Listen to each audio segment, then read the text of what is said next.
നമസ്കാരം. മലയാളി വാർത്ത ഇൻസൈഡിലേക്ക് സ്വാഗതം. ഇറാൻ ഭയക്കുന്നത് സംഭവിക്കാൻ പോകുന്നു. യുദ്ധം അവസാനിക്കുകയല്ല, ഘോര യുദ്ധത്തിലേക്ക് നീങ്ങുന്നതിൻ്റെ ലക്ഷണമാണ് തെളിയുന്നത്. ഇറാന്റെ തലമണ്ട പിളർന്ന് സൗദി അറേബ്യയിൽ ഇസ്രയേലിന്റെ മാസ് എൻട്രി. അപകടം മണത്ത് ടെഹ്റാൻ തെക്കുവടക്കോട്ടം. അറബ് രാജ്യങ്ങൾ ഇസ്രയേലുമായി അടുക്കുകയാണോ എന്ന് ഭയപ്പെട്ട ഇറാൻ. ഡൊണാൾഡ് ട്രംപിന്റെ നേതൃത്വത്തിൽ ഇസ്രയേലുമായി കൈകൊടുക്കാൻ സൗദി തയ്യാറെടുക്കുന്നു എന്നാണ് റിപ്പോർട്ട്. കേട്ടത് സത്യമെങ്കിൽ ഇതിലും വലിയ അടി ഇനി ഇറാന് കിട്ടാനില്ല. അറബ് രാജ്യങ്ങളും ഇസ്രയേൽ അമേരിക്ക ബെൽറ്റും ശക്തമായാൽ പശ്ചിമേഷ്യയിൽ പിന്നെ ഇറാൻ തലപൊക്കില്ല.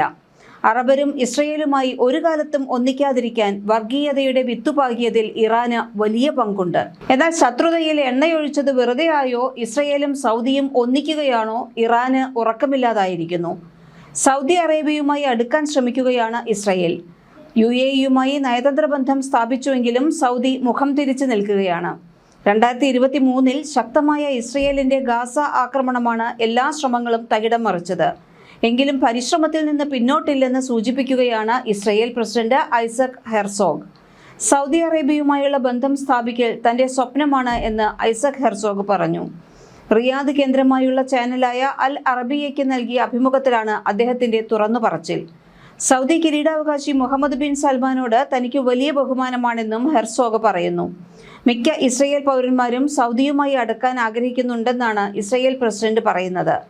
നേരത്തെ സൗദിയുമായി ഇസ്രയേൽ ഈ വിഷയത്തിൽ ചർച്ചകൾ നടത്തിയിരുന്നു. 2023 ഗാസയിൽ യുദ്ധം രൂക്ഷമായതും എല്ലാ ചർച്ചകളിൽ നിന്നും സൗദി അറേബ്യ പിന്മാറിയതും. എങ്കിലും ഇസ്രയേൽ പൂർണ്ണമായി ശ്രമം ഒഴിവാക്കിയിട്ടില്ല എന്ന് വ്യക്തമാക്കുന്നതാണ് പ്രസിഡന്റിന്റെ വാക്കുകൾ. കഴിഞ്ഞ ആഴ്ച മരിച്ച US സെനറ്റർ ലിൻസി ഗ്രഹാം അവസാന നിമിഷം സംസാരിച്ചത് സൗദി ഇസ്രയേൽ ബന്ധത്തെക്കുറിച്ചായിരുന്നു അത്രേ.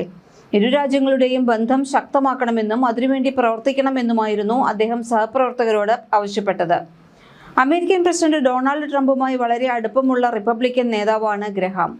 ഇസ്രയേലിന് അമേരിക്ക ഇത്രയധികം പിന്തുണ നൽകാൻ കാരണവും ഗ്രഹാമാണ്. സൗദി അറേബ്യയും ഇസ്രയേലും തമ്മിൽ ബന്ധം സ്ഥാപിക്കാൻ രഹസ്യമായി ചർച്ച നടക്കുന്നു എന്ന് വർഷങ്ങൾക്ക് മുൻപേ വാർത്തകൾ വന്നിരുന്നു. പിന്നീട് ഭരണകൂടത്തിലെ പ്രമുഖർ ഇക്കാര്യം സ്ഥിരീകരിച്ചു. എന്നാൽ 2023 ഒക്ടോബറിലെ ഹമാസിന്റെ ഇസ്രയേൽ ആക്രമണം എല്ലാ നീക്കങ്ങളും തകർത്തെറിഞ്ഞു. ഇസ്രയേലിനെതിരെ അറബ് ജനതയ്ക്കിടയിൽ വലിയ രോഷമുണ്ടാക്കി. ഇതോടെ ഇസ്രയേലുമായുള്ള എല്ലാ ചർച്ചകളും സൗദി നിർത്തി. സ്വതന്ത്ര പലസ്തീൻ രൂപീകൃതമായാൽ മാത്രമാണ് ഇസ്രയേലുമായി ബന്ധം സ്ഥാപിക്കുകയുള്ളൂ എന്നാണ് സൗദിയുടെ എക്കാലത്തെയും ഒരു നിലപാട്. 1948 പലസ്തീനിലെ ഒരു ഭാഗം കൈയടക്കി ഇസ്രയേൽ രൂപീകരിച്ചതു മുതൽ അറബ് രാജ്യങ്ങളെല്ലാം ഇസ്രയേലിന് എതിരാണ്. എന്നാൽ 1970കളിൽ ഇതിൽ മാറ്റം വന്നു. ഈജിപ്തും ജോർദാനും ഇസ്രയേലുമായി നയതന്ത്ര ബന്ധം സ്ഥാപിച്ചു. ഏതാനും വർഷം മുമ്പ് UAE-യും ബഹ്റൈനും ബന്ധമുണ്ടാക്കി. സുഡാനും മൊറോക്കോയും ബന്ധം സ്ഥാപിക്കുകയും ചെയ്തു. ഇസ്രയേലുമായി നയതന്ത്ര ബന്ധം സ്ഥാപിക്കുന്ന എബ്രഹാം കരാറിൽ ട്രംപ് മുൻകൈയെടുത്താണ് UAE ഉൾപ്പെടെയുള്ള രാജ്യങ്ങൾ ഒപ്പുവെച്ചത്. ഇനി ഇസ്രയേൽ തെരഞ്ഞെടുപ്പിന് ഒരുങ്ങുകയാണ്. ഇന്ന് പാർലമെന്റ് പിരിച്ചുവിട്ടു. ഒക്ടോബറിലാണ് പുതിയ തെരഞ്ഞെടുപ്പ്. നെതന്യാഹുവിന്റെ പാർട്ടിക്ക് ജനപ്രീതി കുറഞ്ഞു എന്നാണ് മാധ്യമ റിപ്പോർട്ടുകൾ. ചെറിയ വൈര്യമല്ല, ബദ്ധശത്രുക്കളായിരുന്നു ഇസ്രയേലും സൗദിയും. എന്നാൽ വർഷങ്ങൾക്ക് മുൻപ് തന്നെ കോപത്തിന്റെ മഞ്ഞ് ഉരുകി തുടങ്ങിയിരുന്നു. ഡൊണാൾഡ് ട്രംപ് ആദ്യം പ്രസിഡന്റായി വന്ന കാലത്ത് ഇരുവരെയും ഒന്നിപ്പിക്കാൻ കൂടുതൽ ശ്രമം തുടങ്ങി.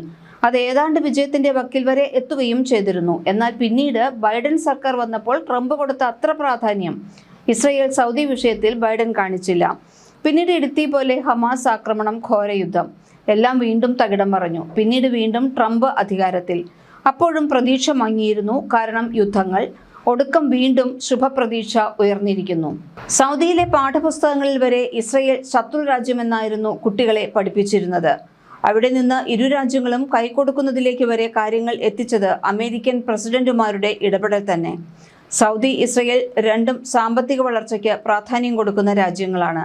ഈ കൂട്ടുകെട്ട് ഏറ്റവും കൂടുതൽ ഗുണം ചെയ്യുന്നത് അമേരിക്കയ്ക്കും. എന്ത് വില കൊടുത്തും ട്രംപ് ഇവരെ ഒന്നിപ്പിക്കാൻ പണിയെടുക്കും. ഇസ്രയേലുമായുള്ള ബന്ധം സാധാരണ നിലയിലാക്കുന്നതിന് മുന്നോടിയായി 2 വർഷം മുന്നേ പാഠപുസ്തകങ്ങളിൽ നിന്ന് ഇസ്രയേൽ വിരുദ്ധ ഭാഗങ്ങൾ നീക്കം ചെയ്തിരുന്നു Saudi. Middle eastern, north African രാജ്യങ്ങളിലെ വിദ്യാഭ്യാസ പാഠ്യപദ്ധതികളെക്കുറിച്ച് പഠനം നടത്തുന്ന സർക്കാരിതര സംഘടനയായ ഇംപാക്റ്റിന്റെ റിപ്പോർട്ട് ഉദ്ധരിച്ച് ടൈംസ് ഓഫ് ഇസ്രയേൽ ദിനപത്രമാണ് ഇക്കാര്യം റിപ്പോർട്ട് ചെയ്തത്. സൗദി സ്കൂൾ പാഠ്യപദ്ധതിയിൽ സയനിസം ഒരു വംശീയ യൂറോപ്യൻ പ്രസ്ഥാനമാണെന്ന പാഠഭാഗം ഉപേക്ഷിച്ചു.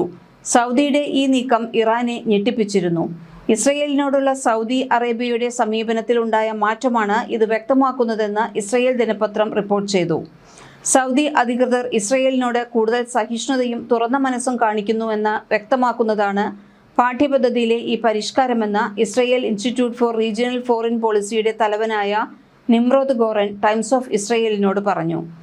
നിലവിൽ UAE, ബഹ്റൈൻ, മൊറോക്കോ എന്നീ 3 അറബ് രാജ്യങ്ങൾ ഇസ്രയേലുമായുള്ള ബന്ധം സാധാരണ നിലയിലാക്കിയിട്ടുണ്ട്.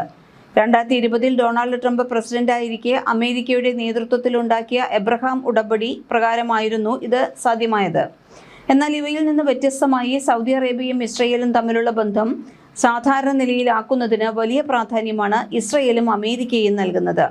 മക്ക, മദീന എന്നീ ലോക മുസ്ലിങ്ങളുടെ 2 പ്രധാന തീർത്ഥാടന കേന്ദ്രങ്ങൾ സൗദിയിലാണെന്നതാണ് ഇതിന് പ്രധാന കാരണം. അതുകൊണ്ട് തന്നെ മുസ്ലിം ലോകത്ത് സൗദിക്ക് വലിയ പ്രാധാന്യമുണ്ട്.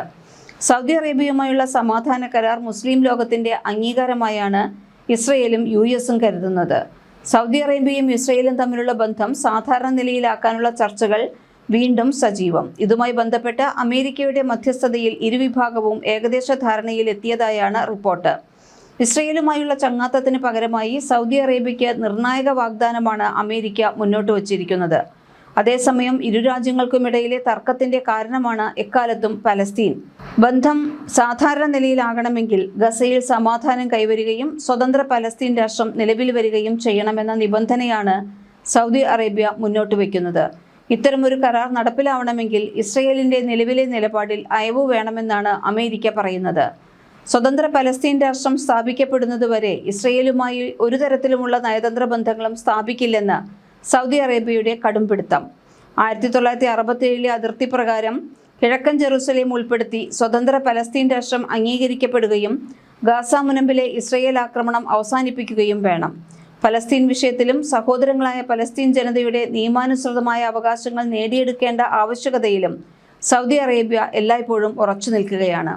വിദേശകാര്യ മന്ത്രാലയം പുറപ്പെടുവിച്ച പ്രസ്താവനയിൽ പറയുന്നു, കിഴക്കൻ ജെറുസലേം തലസ്ഥാനമാക്കി 1967 അതിർത്തി പ്രകാരം പലസ്തീൻ രാഷ്ട്രത്തിന് എത്രയും വേഗം അംഗീകാരം നൽകണമെന്ന് പലസ്തീനെ ഇനിയും അംഗീകരിച്ചിട്ടില്ലാത്ത UN രക്ഷാസമിതിയിലെ സ്ഥിരാംഗങ്ങളോട് തങ്ങൾ ആവർത്തിച്ച് ആഹ്വാനം ചെയ്യുകയാണെന്നും സൗദി പറഞ്ഞു. ഇതിലൂടെ മാത്രമേ പലസ്തീൻ ജനതയുടെ നിയമാനുസൃതമായ അവകാശങ്ങൾ സ്ഥാപിക്കപ്പെടുകയുള്ളൂ എന്നും ഇതുവഴി എല്ലാവർക്കും നീതിയും സമാധാനവും കൈവരിക്കാൻ കഴിയുമെന്നും പ്രസ്താവനയിൽ പറയുന്നു.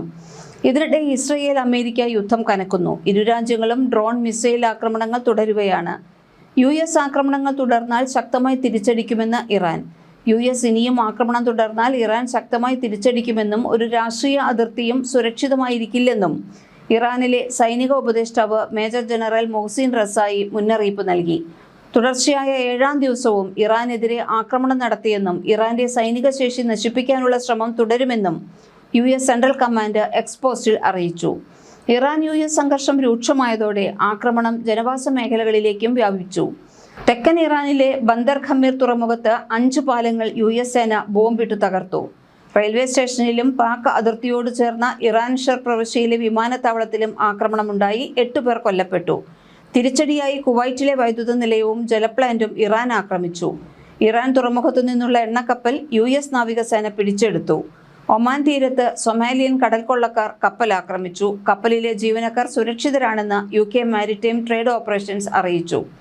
സിറിയയിലെ തൻഫ് US സേനാ താവളത്തിലും ജോർദാനിലെ US താവളത്തിലും ഇറാൻ മിസൈൽ ആക്രമണം നടത്തി. യുദ്ധം ആരംഭിച്ച ശേഷം ആദ്യമായാണ് സിറിയയിൽ ഇറാന്റെ ആക്രമണം. സിറിയയിലെ ആക്രമണത്തിൽ US സൈനികർ കൊല്ലപ്പെട്ടതായി ഇറാൻ അവകാശപ്പെട്ടെങ്കിലും US സേനയും സിറിയയും നിഷേധിച്ചു. ഇറാൻ മിസൈലുകൾ വെടിവെച്ചിട്ടതായി ജോർദാൻ പറഞ്ഞു. US ആക്രമണങ്ങൾക്ക് തിരിച്ചടിയായി ബഹ്റൈനിലെ US വ്യോമത്താവളം ലക്ഷ്യമാക്കി ഇറാന്റെ സൈന്യത്തിന്റെ ഡ്രോൺ ആക്രമണം. അതേസമയം തങ്ങളുടെ വ്യോമാതിർത്തി ലംഘിച്ചെത്തിയ 10 ഇറാനിയൻ മിസൈലുകൾ ജോർദാൻ സൈന്യം വെടിവെച്ചിട്ടു. ദക്ഷിണ ബഹ്റൈനിലെ ഷെയ്ഖ് ഇസ എയർബേസ് ലക്ഷ്യമാക്കിയാണ് ഇറാന്റെ ആക്രമണമുണ്ടായത്. മേഖലയിലെ US സൈന്യത്തിന്റെ ഏറ്റവും പ്രധാനപ്പെട്ട പ്രവർത്തന ലോജിസ്റ്റിക് കേന്ദ്രങ്ങളിലൊന്നാണ് ഇത്. താവളത്തിലെ വിമാന ഷെൽട്ടറുകൾ, പാർക്കിംഗ് മേഖലകൾ, US സൈന്യത്തിന്റെ ഇന്ധന സംഭരണ ടാങ്കുകൾ കൂടാതെ ചില പ്രധാന കണക്റ്റീവ് പാലങ്ങൾ എന്നിവ ലക്ഷ്യമിട്ടായിരുന്നു ആക്രമണമെന്ന് ഇറാൻ ഔദ്യോഗിക വാർത്താ ചാനൽ വ്യക്തമാക്കി. ഇറാൻ ആക്രമണ ഭീഷണിയെ തുടർന്ന് ബഹ്റൈൻ ആഭ്യന്തര മന്ത്രാലയം രാജ്യത്തുടനീളം മുന്നറിയിപ്പ് സൈറണുകൾ മുഴക്കി. ജനങ്ങൾ പരിഭ്രാന്തരാകരുത് എന്നും സുരക്ഷിത സ്ഥാനങ്ങളിലേക്ക് മാറണമെന്നും അധികൃതർ നിർദ്ദേശിച്ചു. യുഎസിന്റെ സഖ്യരാജ്യങ്ങളെ ലക്ഷ്യമിട്ട് ഇറാൻ നടത്തിയ ആക്രമണങ്ങളുടെ ഭാഗമായാണ് ജോർദാനിലേക്കും മിസൈൽ പതിച്ചത്. രാജ്യത്തിന്റെ പരമാധികാരം സംരക്ഷിക്കുന്നതിനായി ജോർദാൻ വ്യോമ പ്രതിരോധ സംവിധാനങ്ങൾ ഈ മിസൈലുകളെ വഴിമധ്യേ തകർക്കുകയായിരുന്നു. മിസൈലുകൾ വെടിവെച്ചിട്ടതിനെ തുടർന്ന് രാജ്യത്ത് ആളപായമോ ഭൗതിക നാശനഷ്ടങ്ങളോ റിപ്പോർട്ട് ചെയ്തിട്ടില്ലെന്ന് ജോർദാൻ സൈന്യം പ്രസ്താവനയിൽ അറിയിച്ചു. റോയൽ എഞ്ചിനീയറിംഗ് കോർപ്സ് വിഭാഗങ്ങൾ മിസൈൽ അവശിഷ്ടങ്ങൾ വീണ സ്ഥലങ്ങളിലെത്തി സുരക്ഷാ മാനദണ്ഡങ്ങൾ അനുസരിച്ച് അവ നീക്കം ചെയ്യാനുള്ള നടപടികൾ ആരംഭിച്ചു. മേഖലയിൽ സംഘർഷം കടുക്കുന്ന സാഹചര്യത്തിൽ പോലീസ് ഉൾപ്പെടെയുള്ള സുരക്ഷാ വിഭാഗങ്ങൾ നിരീക്ഷണം ശക്തമാക്കിയിട്ടുണ്ട്. മലയാളി വാർത്ത ഇൻസൈഡ്.